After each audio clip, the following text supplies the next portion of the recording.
Alright, so listen, I'm pretty much gonna make this video very quick, very just summarize, give y'all all the context to this. I want y'all to look.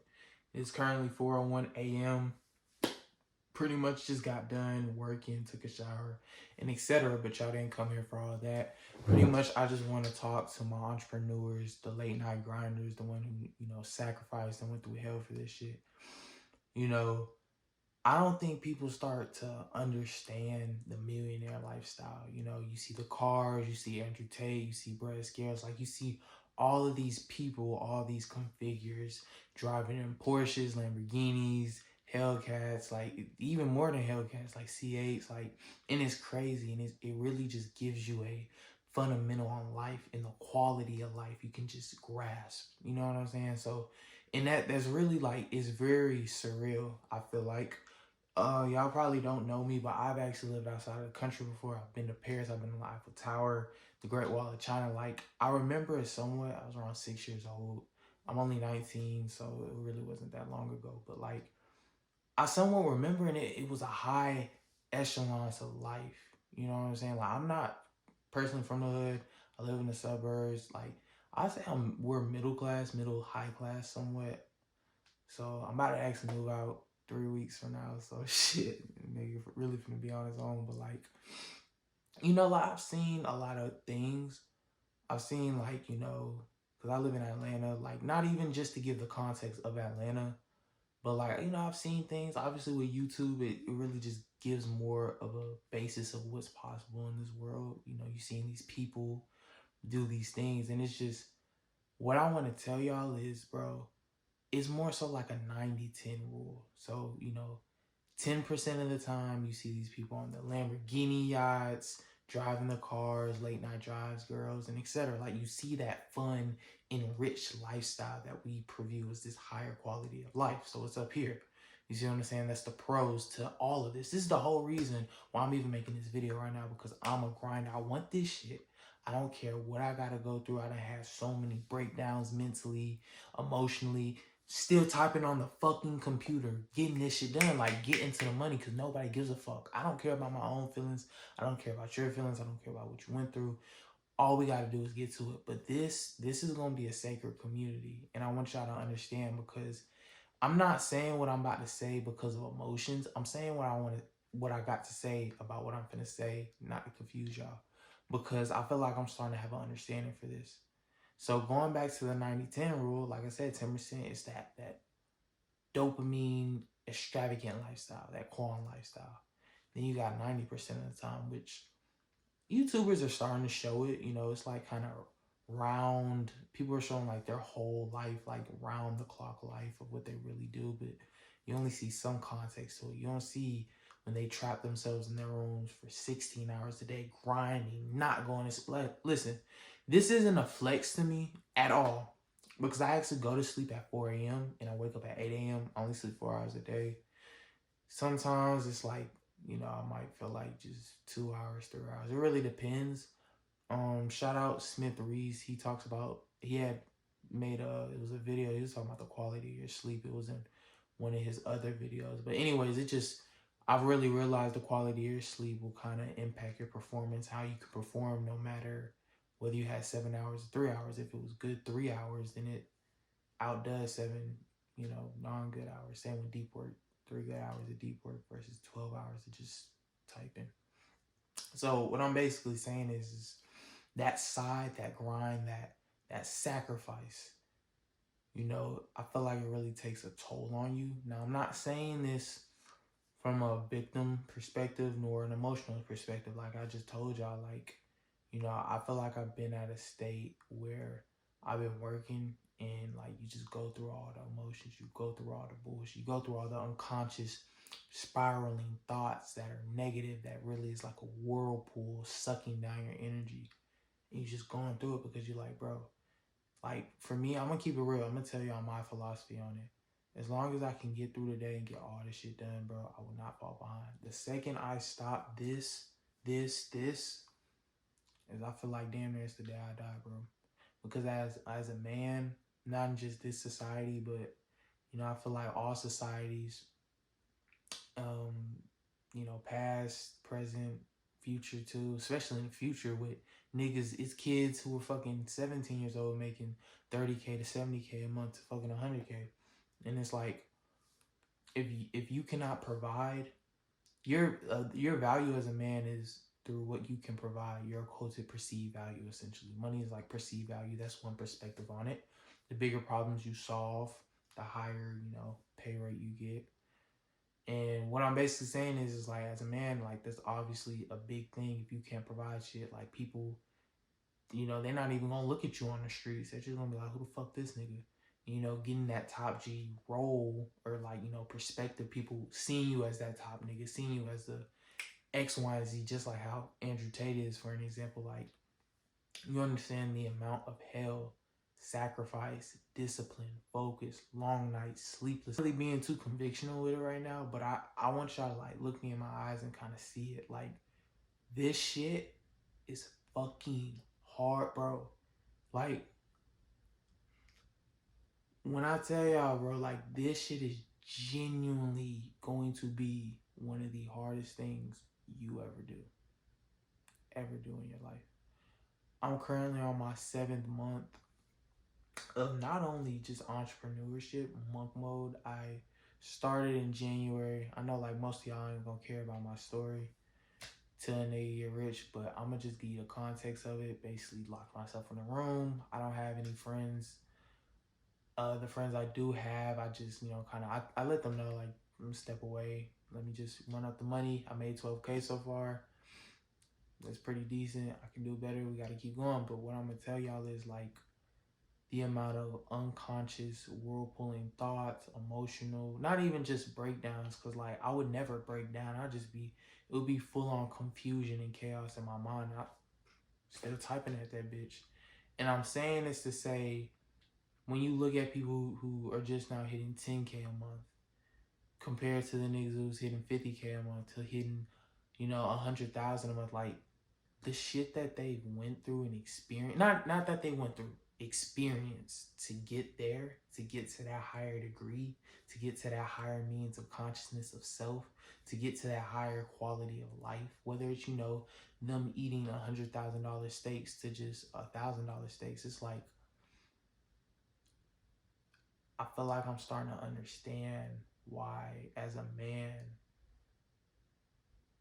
when you get to that state, how do I want to explain this? Because it is a lot of perspectives I have. One perspective is, Andrew Tate here, I once said, it's not necessarily about, when you become rich and shit, and, you get all the money, the wealth, the girls, all that. It's more so who you become. And that's extremely true. The discipline, the focus, the understanding that you, build.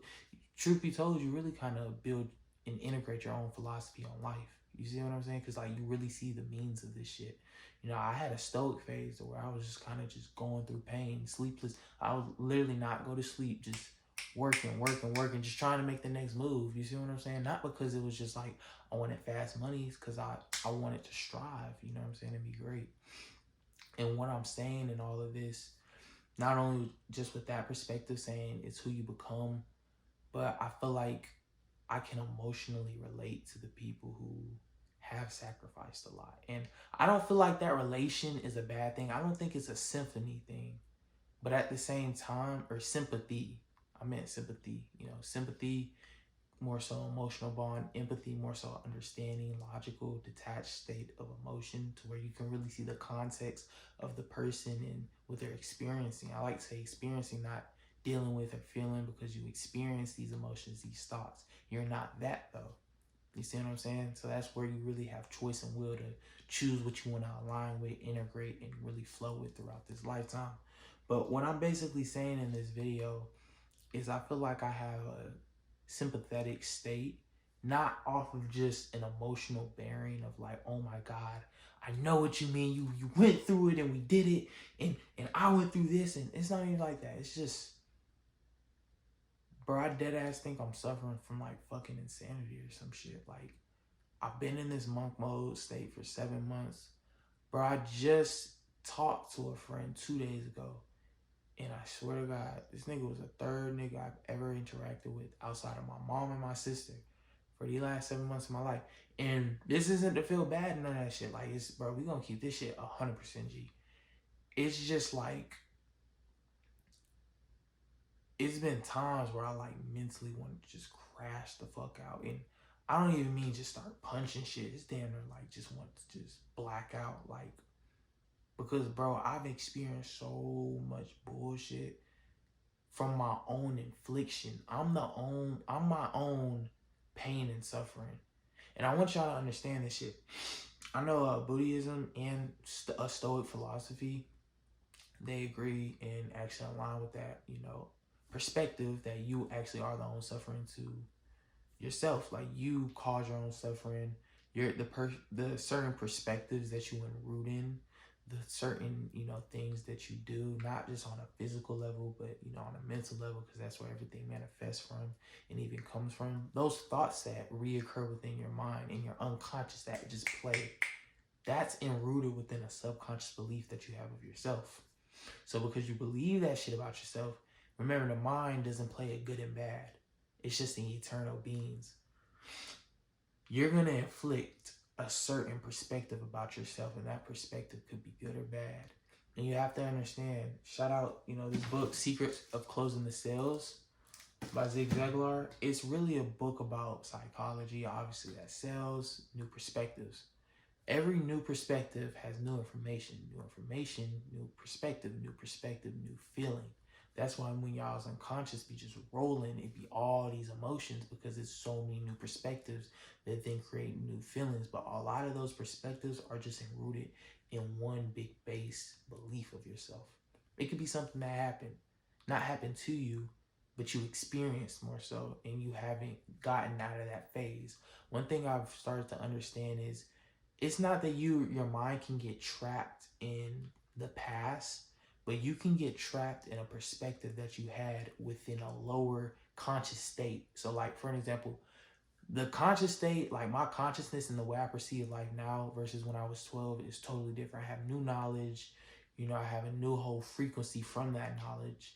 And I'm seeing things at just a whole different state mentally versus my 12-year-old self who didn't really know shit, really arrogant, ignorant. Like, he's just in lower means of self, lower means of consciousness. So what I'm essentially saying with this is, what he could have experienced and maybe experienced in, like, something could have happened, somebody, this and that, and a third. Everything, you see life through your own mental state. So you see everything is a reflection of you. It's a subconscious projection of yourself. That's why, like, you ever seen people that just be hating on people? Like, they really be envious because they feel like in themselves, in a deep and rooted perspective, they can't have that. And it just goes back to you, bro. It always just goes back to you. You're the problem. You're your own pain, your own suffering. So what I'm saying is, you could have something that happened when you was 12. You never got out of that perspective, and it's deep and enrooted now. So it takes a lot of shadow work to get out of it. And the version of yourself that's fucking 19 is still tripping about it because he's still operating on that timeline and frequency of when he was 12. But it's not about you being 12. It's about the perspective itself and how mentally enrooted it is. So you can really trap yourself and fuck yourself up with that. And I'm just saying this because, bro, I've been experiencing that shit. Like, this shit is like crazy, bro. Like, one reason why I feel like this whole life in general is hard is because we don't have an understanding of our mind, bro. School never taught us about our mind. Truth be told, I do love and support religion, but, religion hasn't really given us deep context about our own minds and how, our subconscious mind really works and how enrooted perspectives can get, and that can, cause pain and infliction or, the most peace and abundance upon self. Like, you have to study these things. You have to go learn. You have to go seek. And when you seek, you shall find. All right? So this video is just basically on, if I had to give y'all the whole context, is this shit is, it's confusing. I'm not going to say it's confusing. It's a lot of friction.